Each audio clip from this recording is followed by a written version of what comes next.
It's Sunday, June 18th, 2023. Please make sure to like, subscribe, share these videos. Before we start today, I want to send a thank you to William. He sent me this book, I Will See You in Heaven.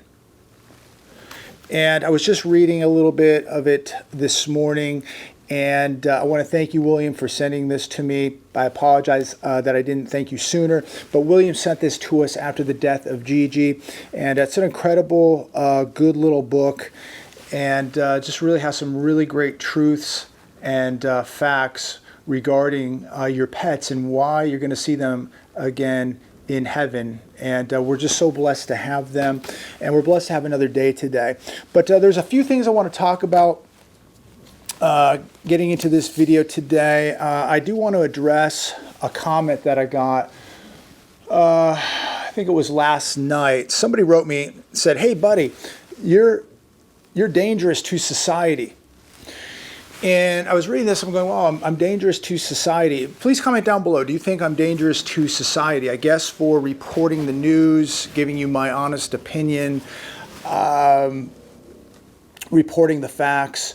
I guess that's dangerous. But what I really think is dangerous is possibly going to a mall in Willowbrook, Illinois, where 20 people were shot. I think that's probably a little more dangerous than me talking about the truth, the facts, and giving you all the data that I'm finding. He also wanted to say, why do you care who buys a house? I don't care who buys a house to this individual.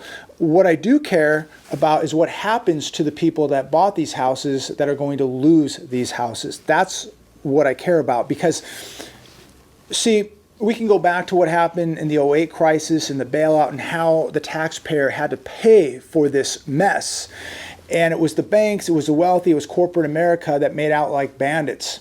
And they suckered millions of people into buying homes that couldn't afford to buy homes. And they made out while we paid for this disaster. And that's like saying, you know, why do I care about the federal debt now, or the national debt, breaking $32 trillion? I guess I shouldn't care about that either. I guess I shouldn't care about America's spending spree, that people are just going out with credit cards, running up massive amounts of debt, that this is somehow acceptable and healthy for the U.S. economy, that this doesn't have any repercussions to the taxpayers here in America, that the people who are paying their bills, that they're not going to be affected by people who are just running up exuberant amounts of credit, buying these homes that they're not going to be able to afford, that this somehow is healthy for the U.S. economy, that nobody's going to be affected by this. It affects everybody. It affects the entire nation. And I was just writing down some notes today, reading some articles, and it kind of relates to this kind of thinking. People just think that, hey, don't worry about, you know, $1 trillion in credit card debt. Don't worry about national debt at $32 trillion. Don't worry about the $1.7 trillion of college loan debt out there. Don't worry about, you know, 500,000 people that bought homes last year already upside down. Don't worry about that. You think that there's not going to be repercussions to you and I from all this spending? Of course there is. There are a lot of distortions that we are witnessing right now in this economy on top of all of this debt. One of them, stock buybacks. The other is the outright fraud that is taking place. This has created a very dangerous situation. And the general population, like this gentleman right here, who is very naive, very ignorant, he is oblivious to what is going on. Anybody that thinks I'm a national threat because I'm reporting the news from CNN, CNBC, Fox Business, the Wall Street Journal, Bloomberg, Reuters, the list goes on. You've got to be out of your mind. I hope you get some help. I'm praying for you. I really am. But these are the type of people who have been conditioned to accept whatever they are told. This is the new normal, ladies and gentlemen. People like this believe everything is going to be okay, that when things implode, when the economy crashes, that they're not going to be affected. We're all going to be affected. We're all going to pay a price here. for this recklessness. Even if you're responsible and you're paying your bills, look, they want you, if you have great credit and you buy a house, they want to penalize you so that somebody that has a lower credit score is rewarded while you're punished. Right now, I think it's very important. One of the things we all should be doing is not ignoring the warning signs. By doing so, you are delaying the inevitable. People believe the stock market is invincible. They believe it is only going to go up and it will go up forever. Just like the housing market. This is how delusional people have become, that the stock market can never crash, the housing market can never crash. Remember back in the day, during the day of the Titanic, they said that it was an invincible ship, that even God could not sink it. Well, it sank. And we right now need to be getting ready for any surprise events that could be taking place, anything coming out of left field. I think most of us can admit that we're experiencing many economic distortions right now where the numbers just don't add up. You look at the housing numbers, you look at the unemployment numbers, you look at the CPI numbers, you look at jobless claim numbers. I think a lot of this is very distorted. A lot of it is not adding up and it's not making sense. And people don't know what to make of it because they're just conditioned to believe what they're told. And fortunately, many people are beginning to use some common sense and say, hey, 2 plus 2 doesn't equal 5, it equals 4. Something is broken here. The most recent crisis that we had would be 2008, where we watched Alan Greenspan create a massive housing bubble. When it popped, we saw the Fed bail out the banks, the asset holders, and the wealthy. The average American was left worse off. And to this individual who's very naive, go back to 2008 and see who got bailed out and who didn't. Corporate America got bailed out, the wealthy, the bondholders, the banks. The average American was pretty much left holding the bag. And they told you, well, if we don't do this, we're going to lose the country. There's going to be troops on the streets. It's going to be utter chaos. And so they put so much fear into people to go along with this. And all they did was kick the can down the road. This economy, this market, stock market, housing market back in 2008 had a long way to go down before they jumped in and injected trillions of dollars into it with taxpayer money. Who knows how low housing prices would have went back in 2008 because they did not allow the market to collapse all the way. In a free market, they would have just let it go and let the market figure it out. But we don't know how far the stock market would have crashed or the housing market would have crashed because they began to inject money into it immediately. So it had a long way to go down, ladies and gentlemen, before they artificially brought it back. Fast forward to 2023. Debt has exploded. I think we were at about $10 trillion in debt back in 2008. Now we're at $32 trillion in national debt. Over $200 trillion if you add unfunded liabilities. The average consumer now has a lot more debt than they did back in 2008. Household debt is the highest it's ever been. Credit card debt, the highest it's ever been. The national debt, highest it's ever been. And that housing bubble that we have right now today is even bigger than the bubble we had back in 2008. But naive people will tell you that there's nothing wrong. Nothing is going to be wrong. Stay delusional, stay oblivious. I'm a danger to society, but the housing bubble is not a danger to society. The banking collapses are not a danger to society, but honest, real news regarding the economy, looking at the real data, that's the danger to society. People like this is the reason why people are not prepared. And of course, this gentleman, whoever he is, is probably very, very unprepared and probably beginning to get very, very scared with what's happening around him. So when the bubble pops, like it did in 2008, how much worse off will the average consumer in America be this time around? Remember, you're not going to get bailed out, ladies and gentlemen, boys and girls. The wealthy are going to get bailed out. The banks will get bailed out. The corporations will get bailed out. You are not going to get bailed out. That's the real danger to society, ladies and gentlemen. Not me telling you what I think. Not me reporting the news from CNN or MSNBC or NBC or Reuters or Bloomberg or the Wall Street Journal or Fox Business. Look, I'm reporting news from all sources, everywhere from the right, the left, and in the middle. And it's up to you and I to decipher where the truth really is and whether we should take action and prepare, or we can believe everything's going to be okay.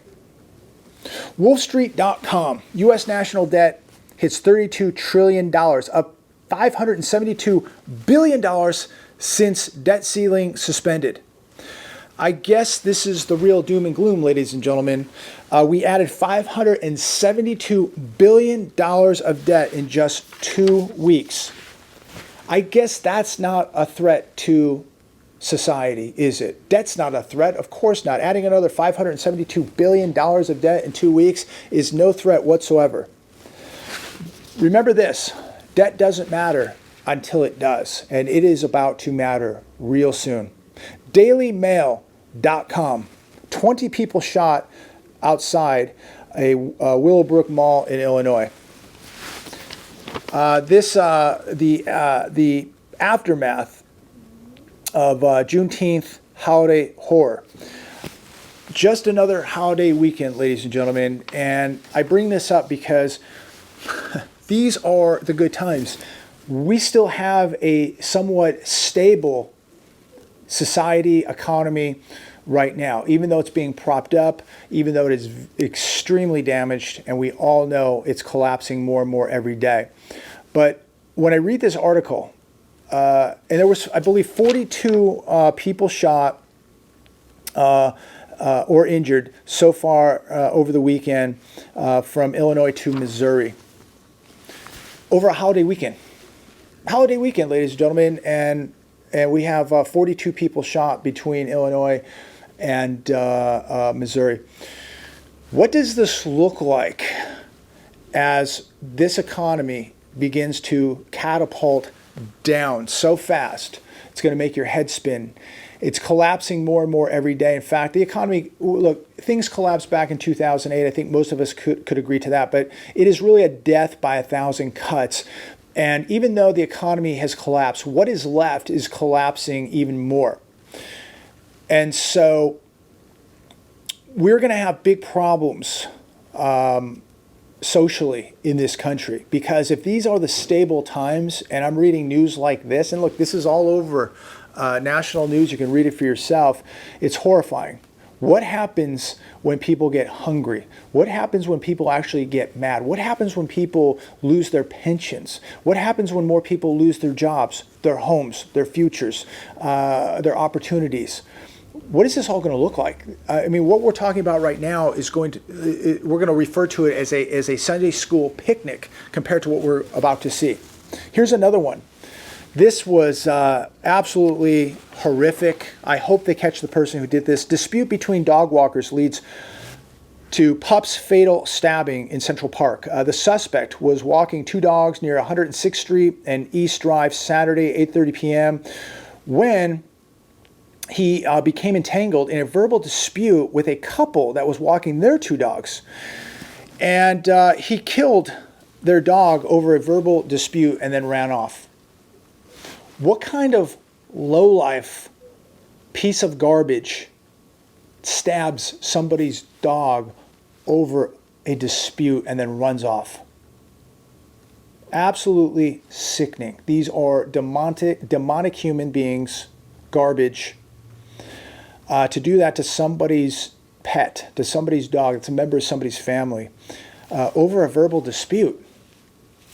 that's where we're at today, ladies and gentlemen, that you could get into a dispute with somebody and they're willing to take your life over a verbal dispute. Our sheriff out here spoke many times that they pull somebody over for a minor speeding infraction. People are willing now to get into a shootout over a speeding ticket. They're willing to risk their life or the life of law enforcement or your life over such a minor thing. My heart goes out to these people. You know that I'm a dog lover. We still think about Gigi every day. And again, I want to thank William for this book that he sent me. And I know somebody will say, oh my gosh, you should be promoting the Bible. Somebody wrote me this the other day when I made a book referral a couple weeks ago to somebody that sent me a book. And, oh, you shouldn't be giving anybody any advertisement for a book. You should be telling people to only read the Bible.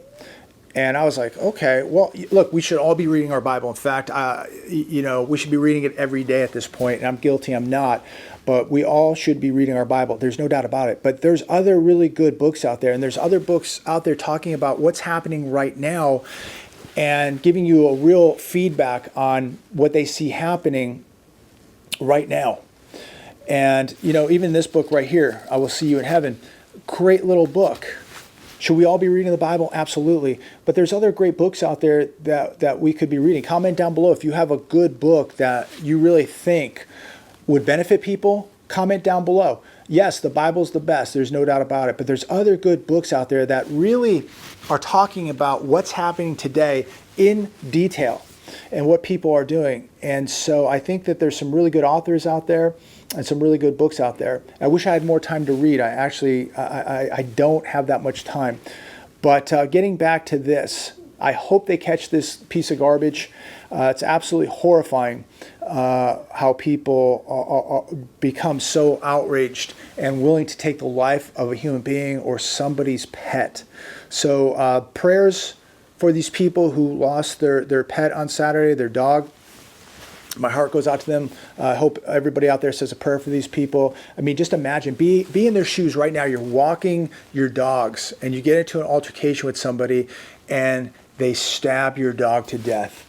I mean, I just can't even believe the news that I'm reading today. It is literally like out of an apocalyptic movie. I mean, going back to the 80s and 90s to think of some of the articles I'm reading today and the stuff that's happening literally every day now, I can't even believe where we're at as a society. I mean, really, I cannot believe where we're at.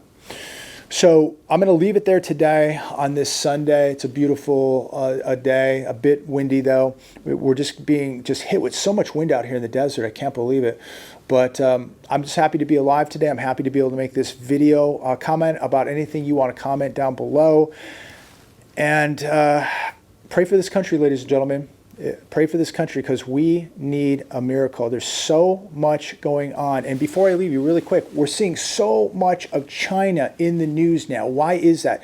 China, all over the news. They are making big moves behind the scenes. A lot is happening. So, be paying attention to what China's doing, Russia's doing, the BRICS nations, what they're doing. Things are traveling at such a high rate of speed right now. We've never seen things happening so fast as they are now, whether it's spiritually, financially, socially. Things are changing so quickly. So you have to be awake, aware, and paying attention. God bless all of you. Have a great weekend. And as always, I look forward to speaking with all of you very, very soon.